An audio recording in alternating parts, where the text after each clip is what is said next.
まもなく反対列車との待ち合わせのため停車をいたします。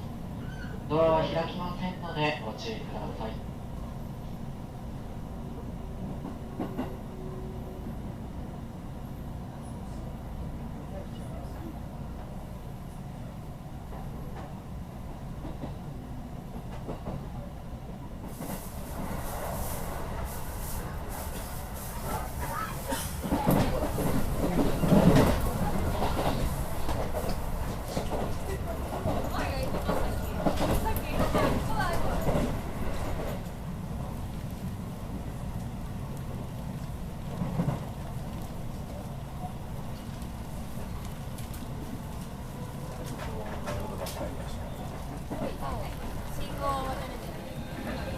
ちょっとやな。そこ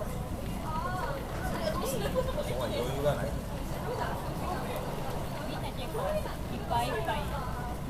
それはもうしょうがない。明日は楽しみな過ぎかもしれない。